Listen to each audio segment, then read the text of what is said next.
D news Marathi, आपलं शहर आपली बातमी। बोडरी येथे डोंगराला लागली आग, शेतकऱ्याचा संसार झाला राख। ताहराबाद वन विभागाचा हलगर्जीपणा। जुने बोडरी या गावाच्या नजीकच असलेल्या डोंगराला अज्ञात इसमाकडून आग लावण्यात आली असावी असा संशय स्थानिक नागरिकांनी व्यक्त केला। परंतु लागलेल्या आगीमुळे परिसरातील वन्यजीव, जंगली श्वापद यांना तडाखा बसला।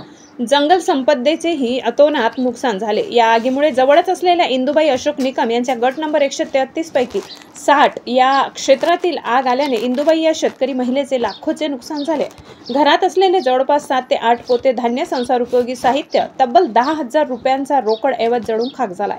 तसेच या आगीमुळे शेतीसाठी लागणारे लाकडी अवजार सुद्धा खाक झाले।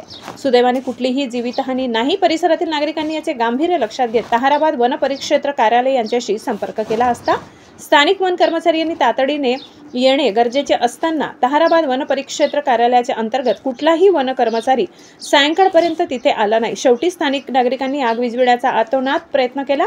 या आगीमुळे झालेल्या नुकसानीचे संबंधित ग्रामसेवक, तलाठी, महसूल कर्मचारी यांनी पंचनामे केले असून पंचनाम्यात अंदाजे 2 लाखाचे नुकसान निकम यांचे झाले असल्याचा अंदाज वर्तविण्यात येत आहे। याबाबत शोकांतिका एकच, उन्हाळ्यात ठिकठिकाणी वणवा पेटतो, जंगल भस्मसात होतात। वन विभाग किती तत्पर आहे याची प्रचिती येते। त्यांना आग लक्षात आल्यावर तातडीने कळवले असता तब्बल 10 तासानंतर घटनास्थळी उपस्थित झाले। आग विझविण्याचा प्रयत्न केला तोपर्यंत वनसंपदा जळून खाक झाली। वन कर्मचारीच जंगल नाश होण्याची वाट बघतायत की काय, किंवा जंगलाबद्दल त्यांना प्रेमच नसावे की काय, असा प्रश्न सर्वसामान्य नागरिकांकडून उपस्थित होत आहे। वन परिक्षेत्र अधिकारी, वन कर्मचारी यांनी आपल्या मुख्यालयी उपस्थित राहावे असा शासनाचा निर्णय असताना वन परिक्षेत्र अधिकारी व कर्मचारी किती वेळ आपल्या या मुख्यालयी थांबतात हा संशोधनाचा विषय ठरावा।